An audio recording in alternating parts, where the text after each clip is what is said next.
All right.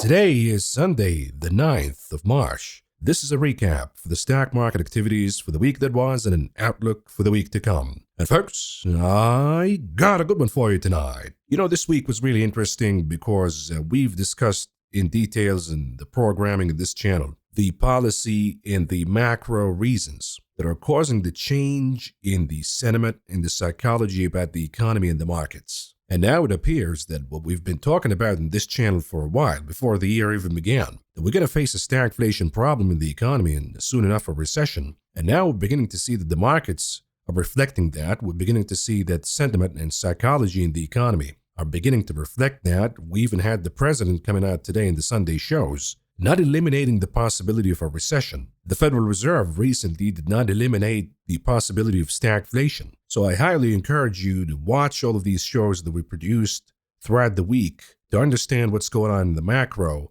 and how it's impacting the psychology and the perception about the economy by the consumer or by companies, which eventually, if it continues to stay that way, the psychology becomes a self-fulfilling prophecy and we dip into a recession. A lot of folks don't understand why the 1929 crash happened and the Great Depression. Multiple papers been produced about that and research done about that, but they cannot really pinpoint to a specific reason. And the same thing happened in the 1987 crash. And similarly in the dot-com bubble implosion, a lot of research has been done, but we cannot really pinpoint it to a specific reason. Of course, when we look at the most recent example in the financial crisis in 08 and 09, we can point it out to, the collapse of Lehman. That's what did it. But in reality, it wasn't. It was the nail in the coffin. And what usually does all of these crashes and recessions and depressions that we had before is the change in psychology, change in perception, change in sentiment that persists, and then it becomes sort of a recessionary psychology, and it becomes part of the reality of the economy and markets. We'll talk about that a little more when we do the macro coverage in tomorrow's program. But in this show, I want to talk about the technical signs of the upcoming bear market. And let's dive right into it here, folks. We begin with number one. The 200 days moving averages and indices. The 200 days moving average usually is the most important indicator that folks and the algos and most traders look at because we have the 20, we have the 50, we have the 100, and we usually stop at the 200. And the consensus goes that if a chart trades below the 200 days moving average, it is shifting its bullish trend to a bearish one. Likewise, if a chart is crossing and trading above the 200 days moving average, when it was trading below it for a while, that is a shift from a bear to a bull market, or at least an attempt to do so. So when we look at the chart that you're looking at right here, the SPX, this is the S&P 500 in the line chart, and you see the 200 days moving average in orange. In the year 22, we've dipped into a bear market, and you can see initially, of course, when we cross below the 200 days moving average, there is a reaction.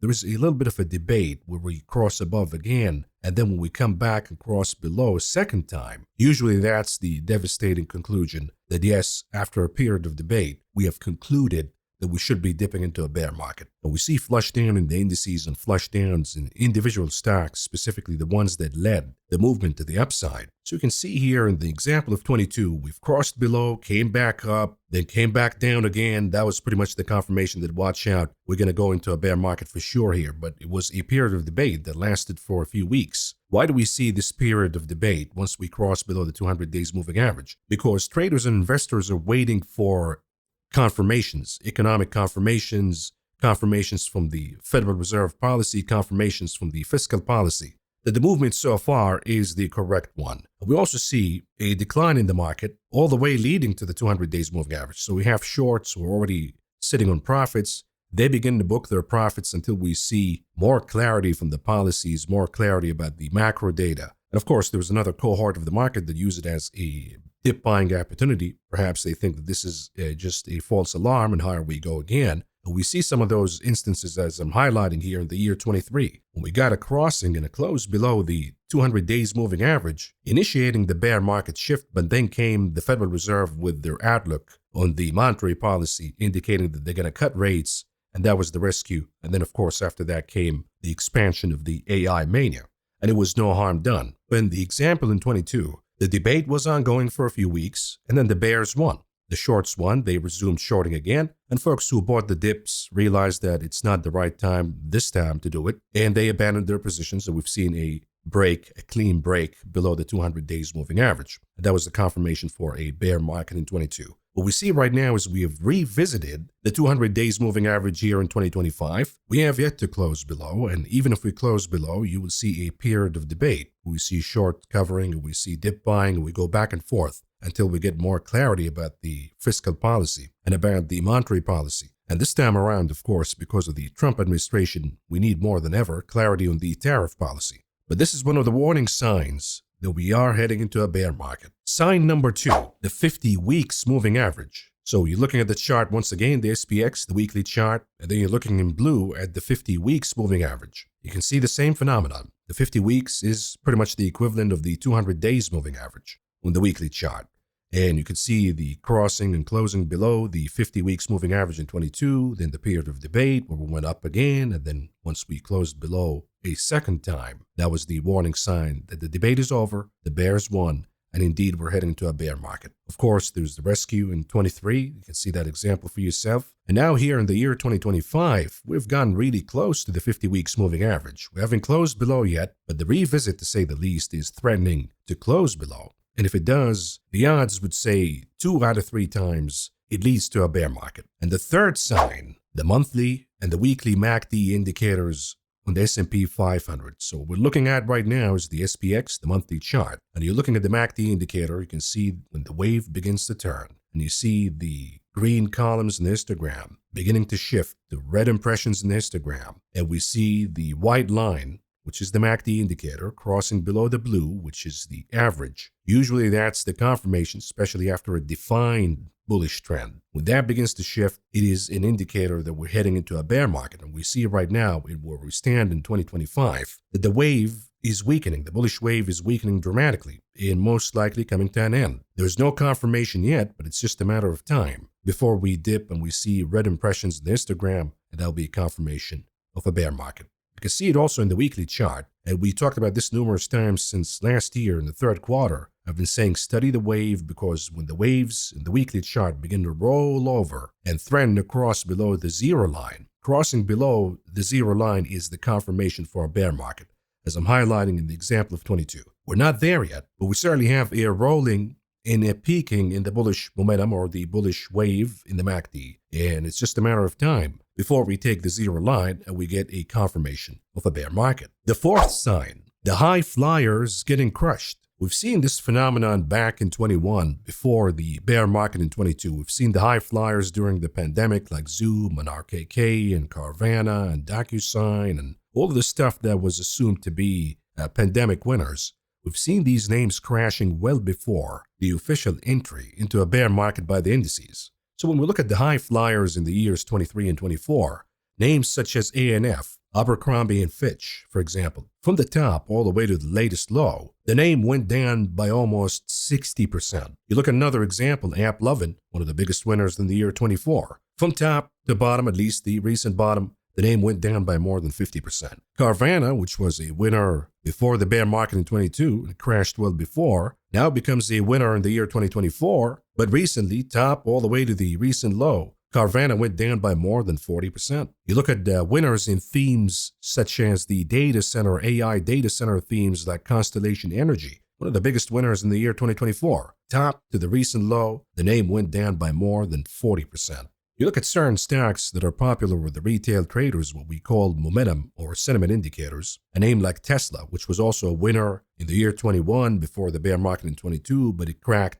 and it printed at the top well before the official entry in the bear market in the indices in 22. And now we see the same phenomenon. A winner in the year 24, thank you to the elections optimism. Now we see it fading down, and top to the recent low, the name went down by almost 50%. Another popular name among retail traders is Palantir, which we also use as a sentiment indicator. And Palantir, one of the biggest winners in 24, all the way to the first few months in 25, but recently the name top all the way to the recent low, down by more than 35%. When you see these high momentum names cracking by 35, 40, 50%, it's usually a warning sign that we're seeing rug pulls. And rug pulls mean, in technical terms, insiders cashing out, the early adapters cashing out, and the recent entrants, of course, the chasers getting crushed. and having to exit fast, booking losses before they become bigger. And that's usually a leading indicator when high momentum names begin to lose that momentum, that faith by the retail investors and those who've been supporting these names.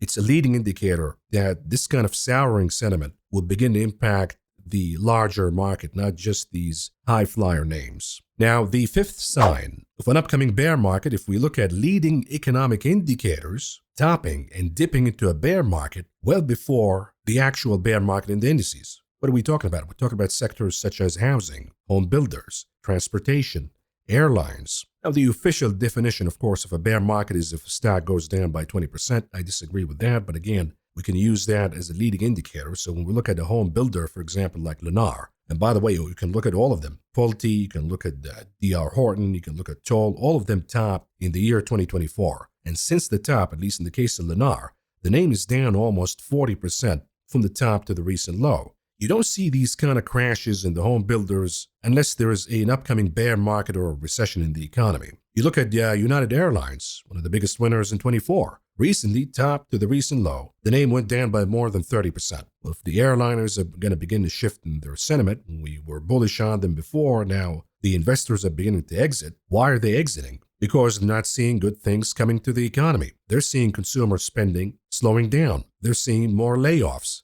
and thus less spending on leisure, hospitality, transportation, travel, and we see the airliners getting hit. When you look at the trucking names, one of the leading indicators for the economy always, and you look at a high momentum name in trucking and transportation, XPO. This name topped in 2024, and since the top all the way to the recent low, the name is down by more than 30%. It did the same thing, by the way, before the official entry of the bear market in 22 by the larger indices. XPO topped in 21 and went down by more than 30% during that example. And after that, once we got an official entry to the bear market, the losses expanded from that point on to more than 50%. The sixth sign of an upcoming bear market is the relative outperformance by the staples, the consumer defensives, the high dividend paying names versus the index, the S&P 500. I'm highlighting for you here the monthly chart of the XLP ratioed by the SPX, the S&P 500. When the chart is trading higher, the XLP, consumer defensives, is outperforming the larger market. And we see this phenomenon, for example, in the year 2007, leading to the financial crisis. We see it also in 21, leading to the 22 bear market. And we see it happening right now. And usually we want to wait for 2 monthly candles, and the second candle should close above the highs of the first candle. And this is how we know that it's not just a false alarm,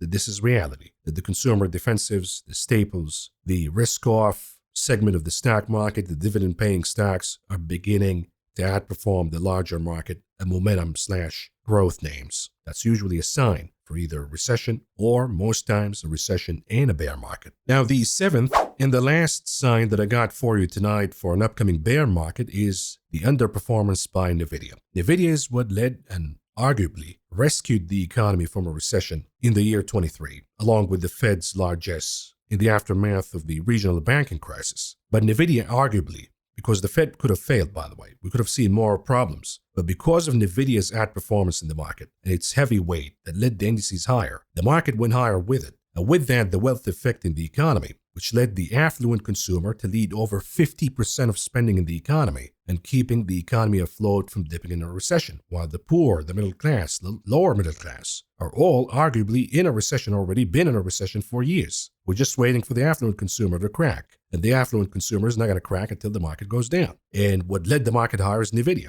So when NVIDIA begins to crack, it's a major, major warning sign. What you're looking at right now is the ratio of NVIDIA to the SPX, the S&P 500. When the chart is trading higher, it means that NVIDIA is outperforming the larger indices, the S&P 500 in this case. And we can see that the performance of NVIDIA versus the S&P topped in November 2021, before the bear market began in 22. What we see right now is NVIDIA's outperformance versus the S&P 500 topped in the summer of last year, July 2024, and it couldn't really top that outperformance. So that's a leading warning sign that if NVIDIA begins to underperform, and it has been underperforming for a few weeks now, it begins to underperform the larger market and it loses that leadership, then that's going to be a confirmation for the bear market. Furthermore, we look at the 50 weeks moving average in the chart on NVIDIA. You can see back in 22, once we lost the 50, that was the official confirmation that NVIDIA and the market are now in a bear market. But we've already lost the 50 this time around. We closed below for the weekly candle in 2025. So that is a huge warning sign that we are indeed heading into a bear market. Now, folks,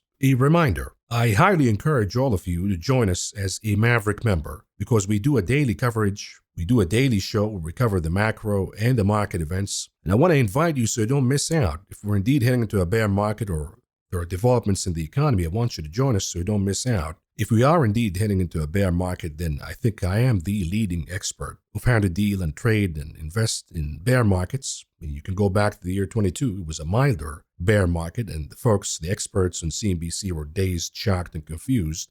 The experts on YouTube were also dazed, shocked, and confused. But here in this channel, we let investors on how to position for the long portfolio, for the short portfolio, how to do trading opportunities and deal with the bear market. So if we are indeed heading into a bear market in 2025, I extend the invitation for you folks because recently we got an influx of demand and memberships. And now we're going to spend more time doing the chats, doing the live streams. So probably by the end of the month, we're going to have to double the pricing for the newcomers. But those of you who are already members and join us right now, you'll be grandfathered in the price that you're paying right now. It's really an investment for you. And recently we've done, for example, a few weeks ago, we've done the Stagflation portfolio for the Maverick members. And I gave you some names. We discussed why we picked certain names and other ideas that could be included in this list. But so far, if you look at the heat map in the market for the monthly performance, you can see that we have a lot of pain. The technology names, the growthier names, the banks, a lot of the stuff that folks usually position into are down big, sometimes double digits. But if you look at the Maverick Stagflation portfolio, which we discussed weeks ago, most of the names, we only have 2 that are in the red. But you can see most of these names in a period of 1 month scored massive gains. So if you positioned yourself here in the Stagflation portfolio, whatever market route that we got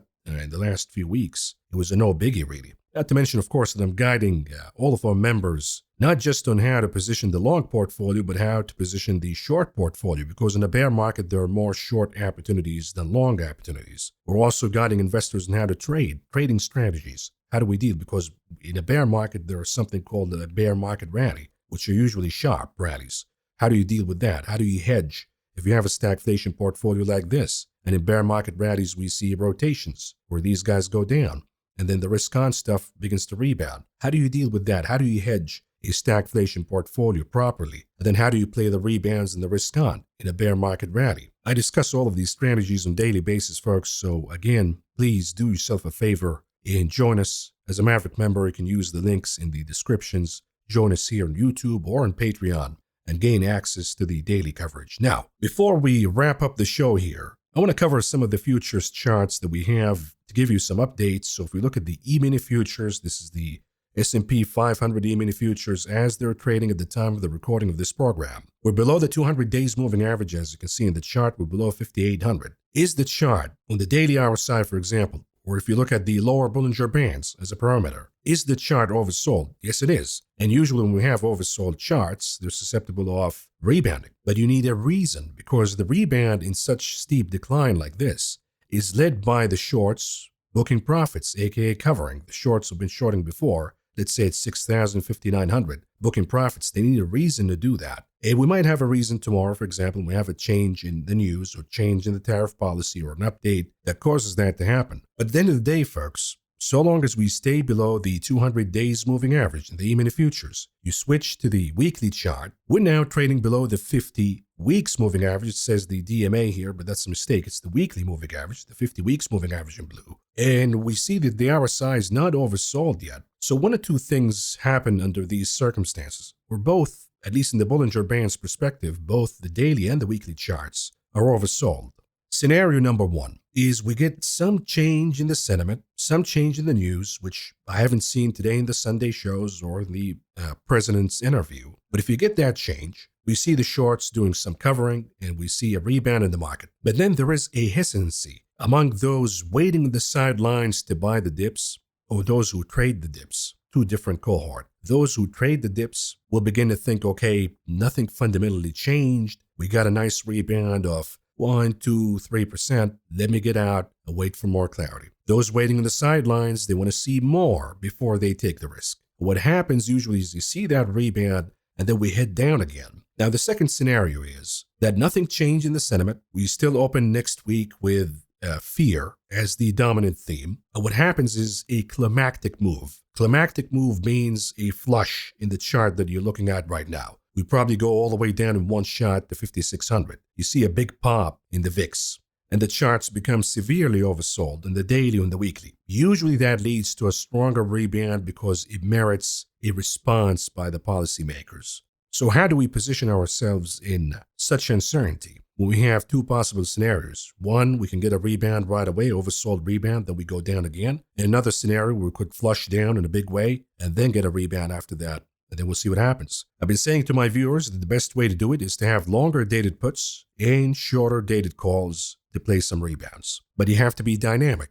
If it appears clear that we're going to get scenario number 2, for example, we're going to get a flush right away. The VIX is beginning to explode higher. It's about to go to 30, 40, 50. Then you know that you want to take your rebound bets because this is not the right time for the rebound. And you want to double down on your short/put option trades. And then you place the rebound bets after that. Now, if it becomes clear that no, we're going to get a rebound first, the VIX cooling off Monday, Tuesday, things are beginning to change, the sentiment is beginning to improve a little bit. Then what you want to do is stick to those rebound plays, book profits from the puts, the shorts, and re-enter them after the rebound is over. I will guide you step by step here, folks. And the other chart I want to look over before we finish the program is BTC Bitcoin. Bitcoin is a huge momentum indicator, huge sentiment indicator, and it's making a major break, at least at the time of the recording of this video. What you're looking at right now is the daily chart of Bitcoin. And in orange, you see the 200 days moving average. We're trading below now. That is a huge warning sign that sentiment is beginning to shift in a big way. And if the trading in Bitcoin overnight remains the same way or gets uglier, it's going to lead to the probability number 2, which we see a big flush in the market and the VIX exploding higher. We see a big flush in cryptos too.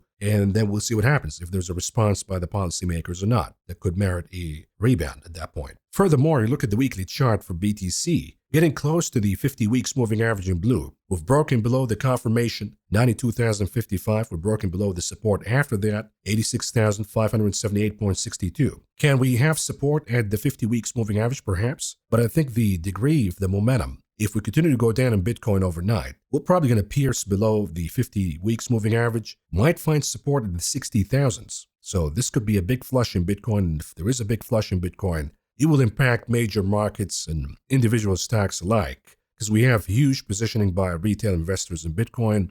Lots of margin calls are going to take place. So all I got to say here, folks, as I'm looking at the indices overnight, buckle up your seatbelts. Things are about to get really interesting in the markets again. And lastly, moving on to the conclusion of this video, what do we have on the economic calendar this week? Monday, March 10th, we got nothing, so the market has an opportunity to rebound here with no macro cloud.